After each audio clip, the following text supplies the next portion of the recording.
Hey guys, I am Robin back again with a new story known as tractor वाला भूत।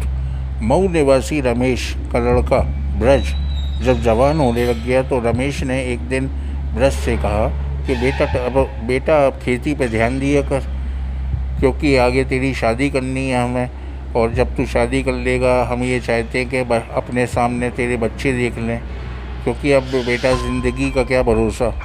तो लड़के ने जवाब दिया, पापा मैं सब्जियों की खेती नहीं करना चाहता, इस बार मैं गन्ने की खेती करना चाहता हूँ और मेरी बड़ी काफ़ी इच्छा है कि मैं ट्रैक्टर खरीद लूँ।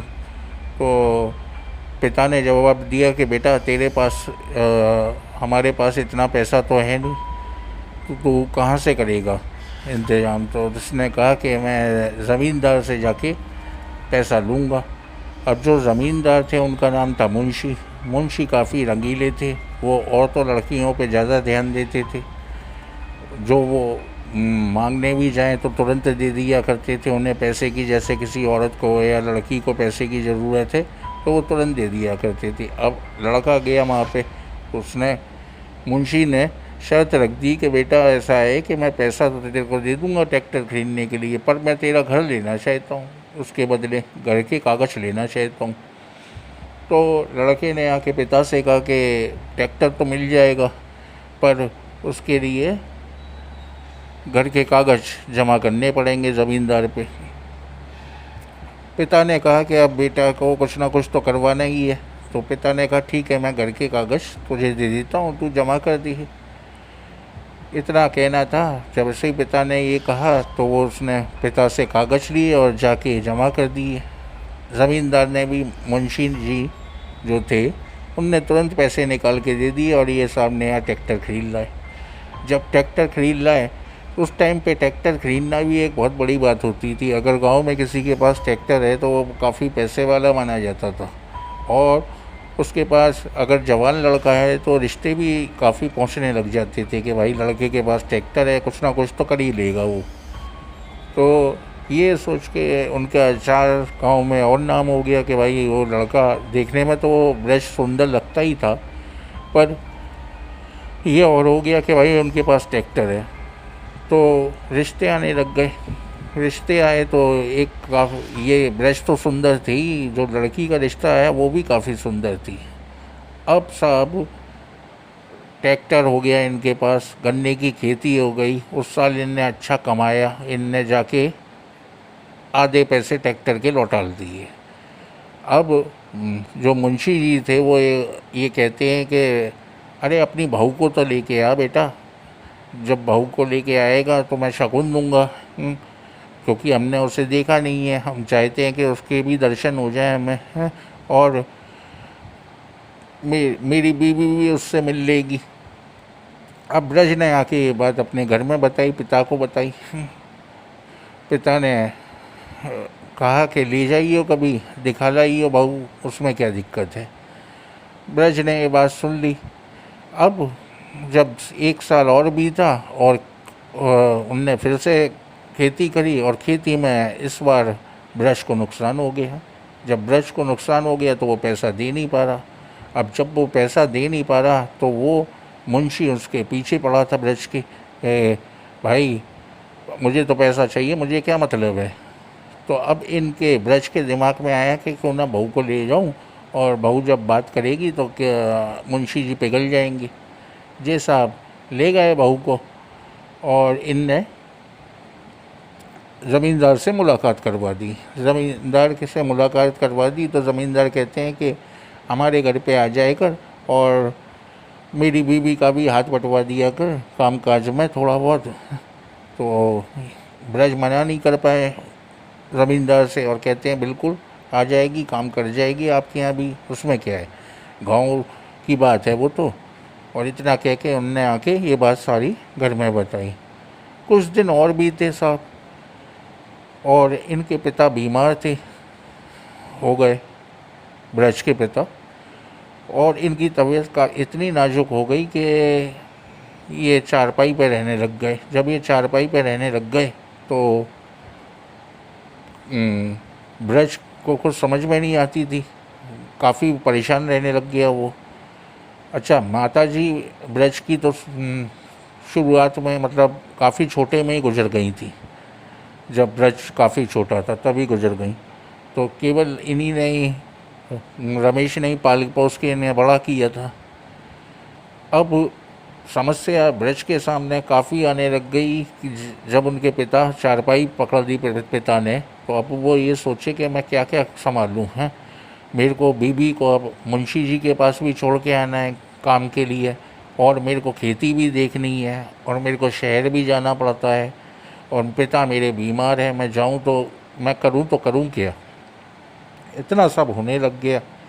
अब वहाँ से मुंशी जी के पास इनकी बीवी जाती थी तो कोई प्रेशर नहीं होता था। मतलब वो आती थी शाम, वो भी शाम के आने लग गई, वो खाना बनाए।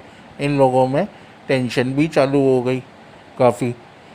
अब किसान करे तो करे क्या। एक तो पूरे दिन वो खेती में ध्यान दे, उसके बाद घर पे आए, उसके बाद घर पे अगर बीवी नहीं है तो वो और ज़्यादा परेशान हो जाता है, क्योंकि उसे भूख लगती है, खाना समय पे नहीं मिले तो वैसे ही वो चिड़चिड़ा हो जाता है किसान। तो भाई किसी तरीके से उसने जाके वो बुला लाता था बीवी को कि भाई 7-8 बज गए, अब बीवी नहीं आ रही है बीवी, और मेरे को भूख के मारे मैं तो तड़फ रहा हूँ।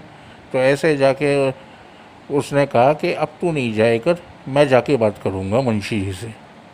तो साहब उसने अपनी बीवी को घर में बैठा दिया, कहने लग गया कि तू खाना बनाए कर, बाकी बातें मैं जाके खुद कर लूँगा मुंशी जी से। जब ये मुंशी जी के पास गए, इनने कहा कि अब मेरी बीवी नहीं आ पाएगी, क्योंकि मेरे पिता की तबीयत ख़राब रहती है और मेरे को खेत देखना पड़ता है, और घर में खाना बनाने वाला तो कोई भी नहीं रहता है।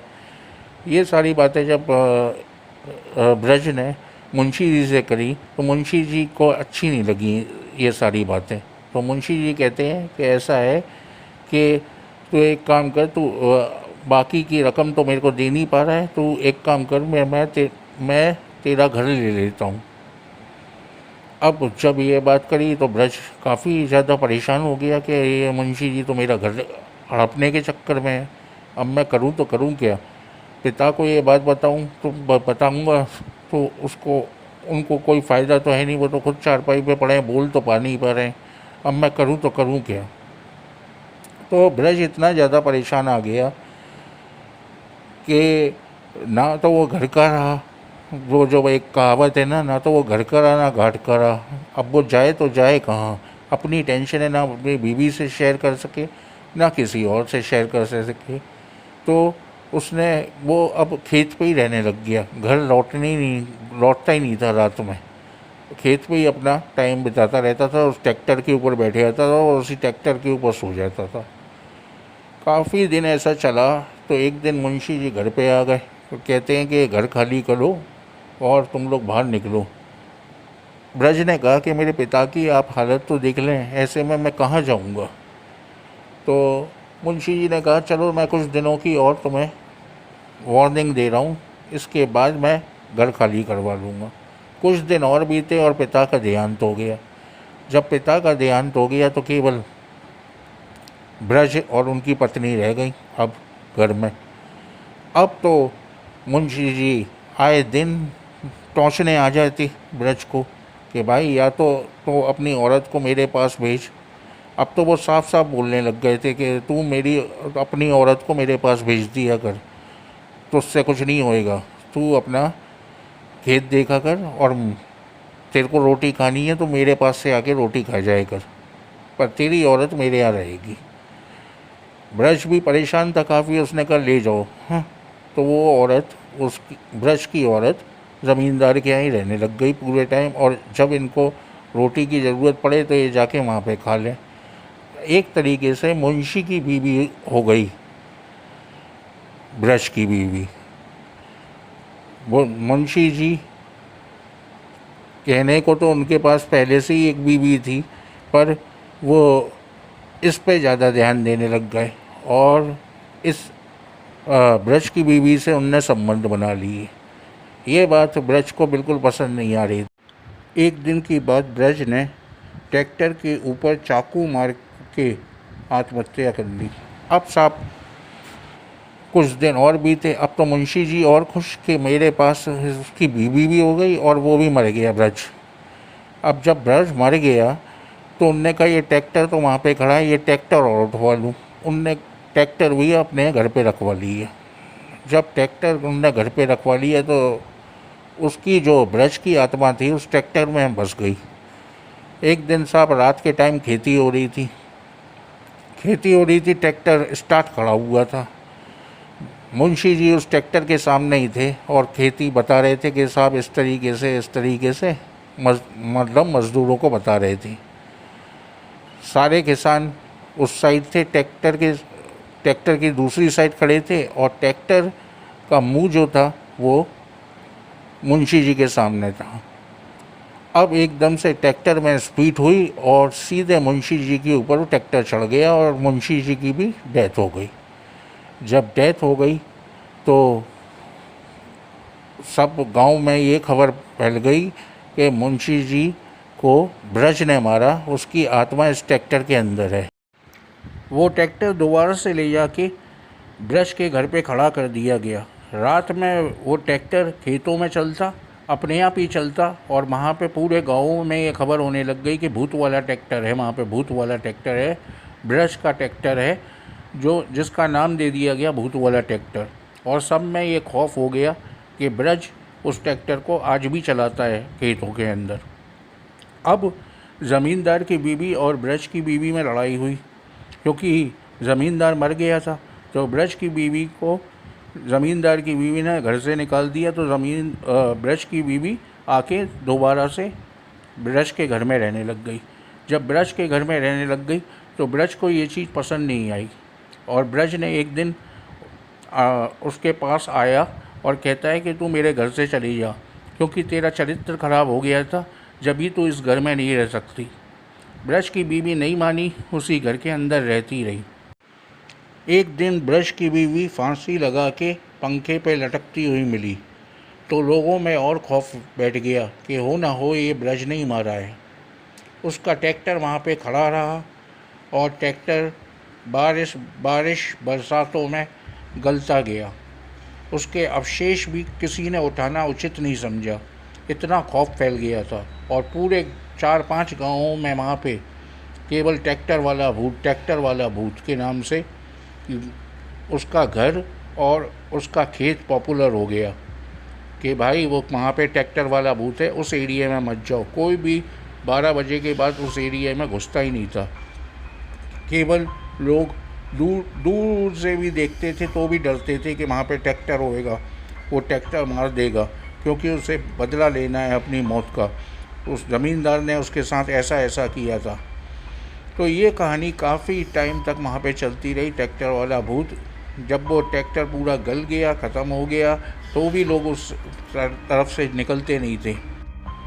एक पंडित जी जो कि बनारस में रहते थे, ज़मींदार की बीवी के मुँह बोले भाई थे, उनका आना हुआ इस गांव में। जब वो इस गांव में आए, उन्हें गांव वालों ने और ज़मींदार की बीवी ने ये सारी बातें बताई तो वो उस घर की तरफ गए। उनने ट्रैक्टर के अवशेषों को देखा, उस घर को देखा।